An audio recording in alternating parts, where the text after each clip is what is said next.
open a prison, and that is because of the fact that the residents of Gaza are restricted by the Zionist Israeli to that extent that it is as though they are living in a prison.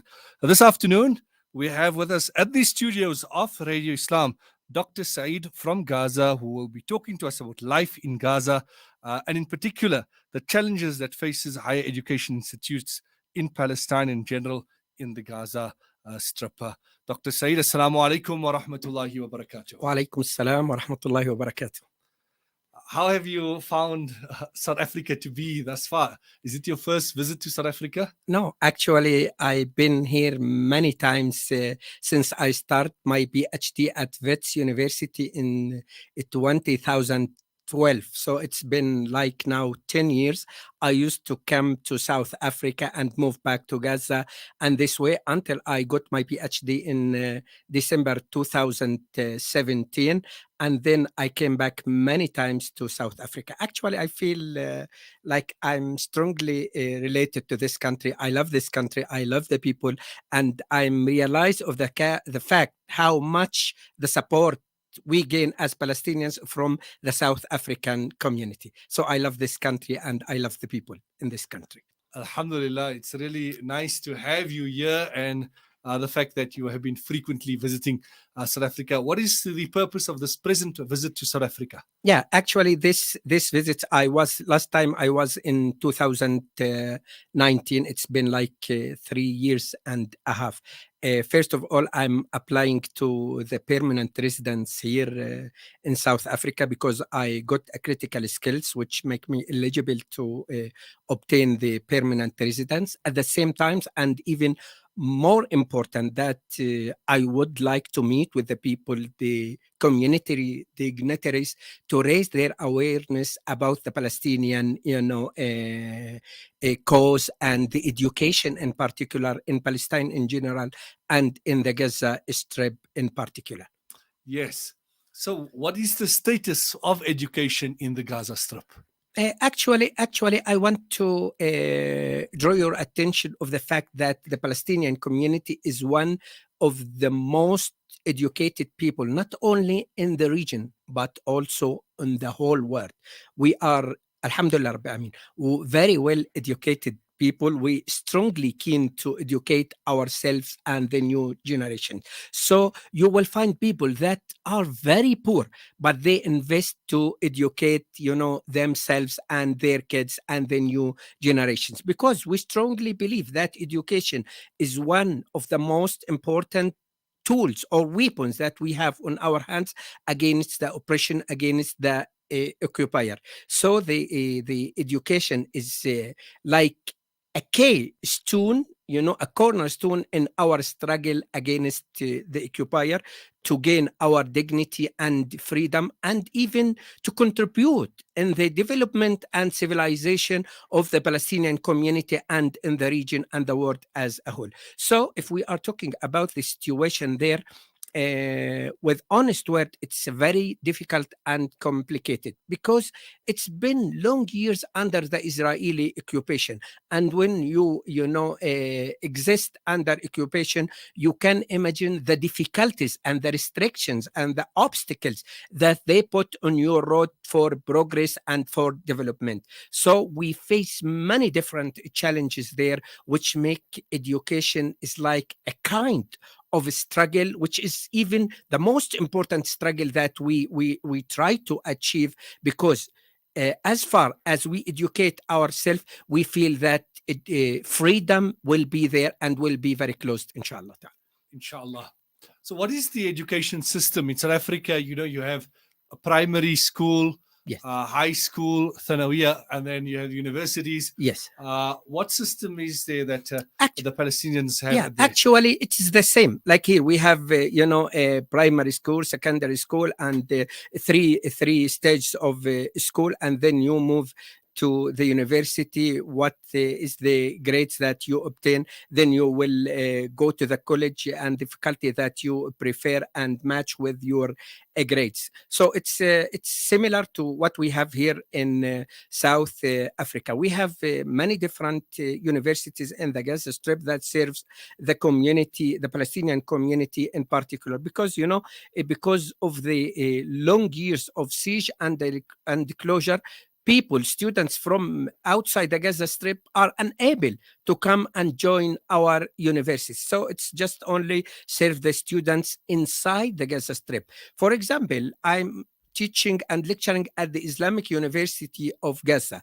It was the only university from 1978 until 1991, because the Israeli restrictions reject any improvement and any development of a university. This university, IUG, the Islamic University of Gaza, was unrecognized by the Israeli occupation. Then the graduates are unable to be hired or to have, formal jobs in the government or in formal institutions. So it was very, very difficult for IUG graduates to be hired.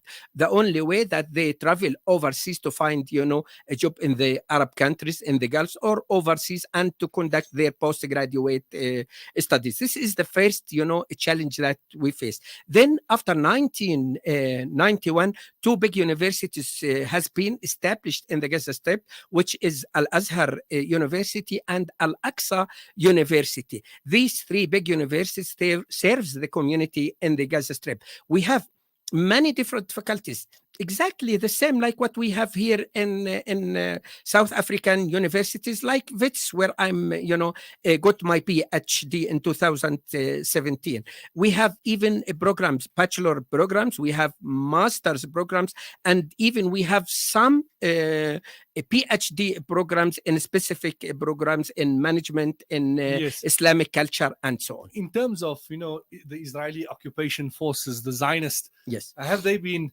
bombing the universities? What sort of hindrance have they caused in terms of Palestinians gaining education? Yeah, actually, the restrictions is not only bombing university, which has happened in the last wars. They bombed, some buildings at Al-Aqsa University, at the Islamic University, and other higher education institutions. So they used to bomb them or bomb such some college at those universities. But apart from bombing, also the huge restrictions that the Israeli occupation imposed over all the Gaza Strip make it impossible for the academic staff from universities to travel out to conduct their research, to exchange culture and knowledge with other universities. We can't hire academic staff from outside to come to the Gaza Strip. If I want many different people, for example, here in South Africa, told me that they want to come to Gaza to teach the people in Gaza, doctors, PhDs in many different disciplines, but because of the Israeli restrictions, they are not allowed to come to Gaza. When we want to make research, it's very difficult to travel. You don't have such, a free access of movement. The only access to the entire world is the Rafah borders with the Egyptian authorities. They try to help, and we try to manage it with them and, coordinate with them. But because the needs are huge and the resources are very limited, it's also very difficult. So it sometimes takes months until you will be able to travel.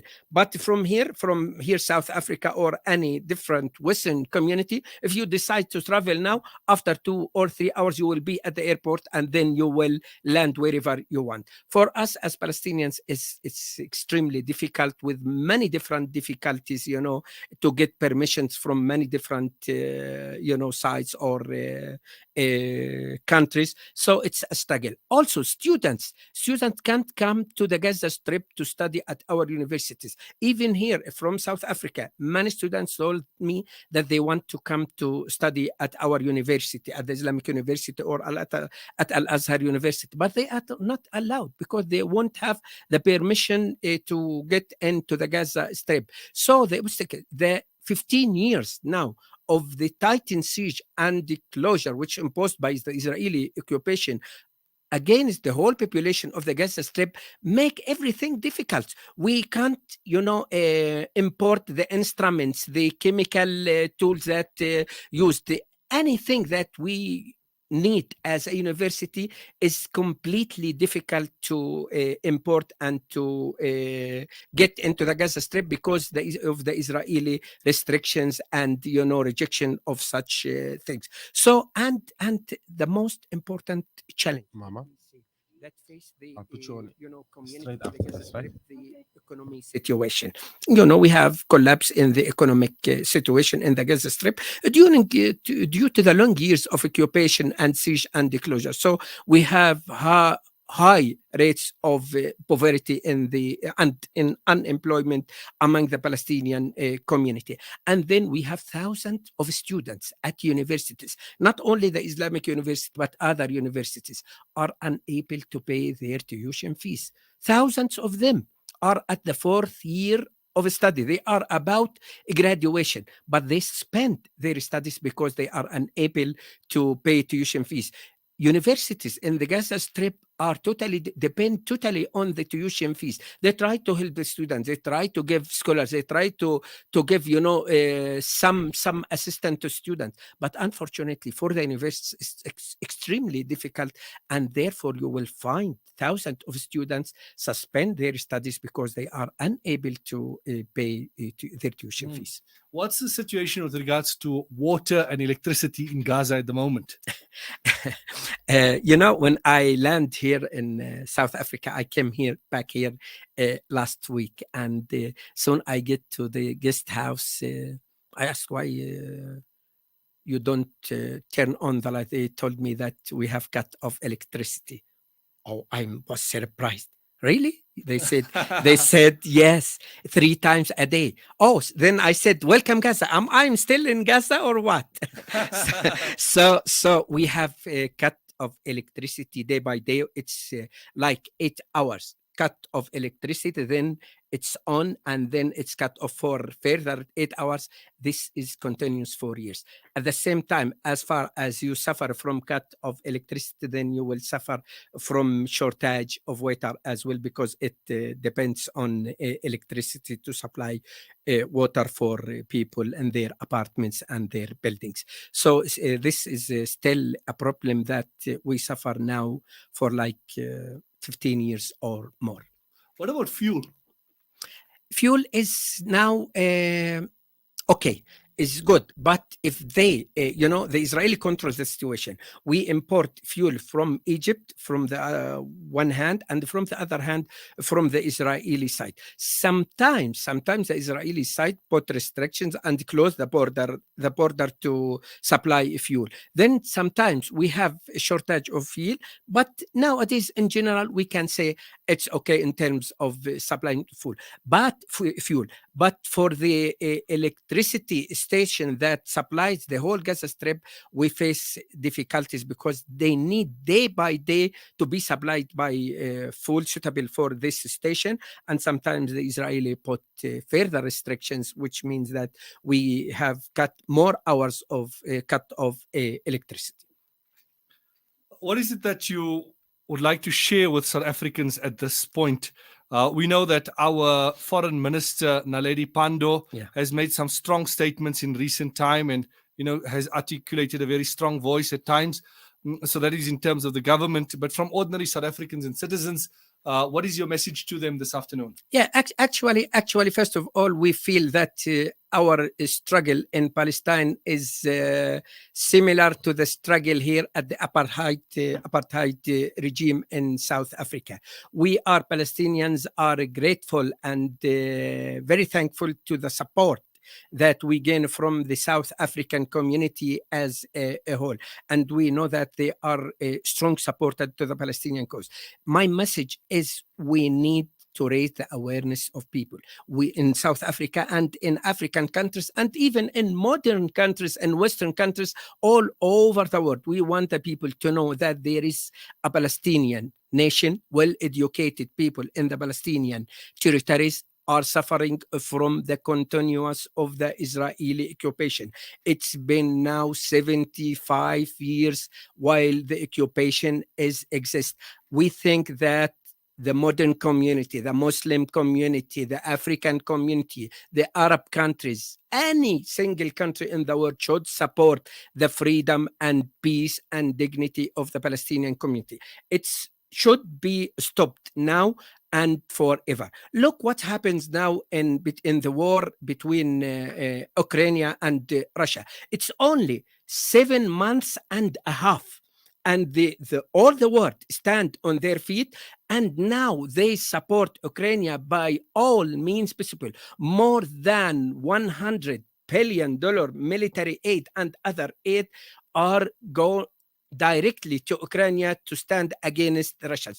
Apart from our point of view in this war, but also we deserve to be free. They said at the international, United Nations that occupation is prohibited. The Russian occupation to Ukraine is prohibited. So what about the Israeli occupation?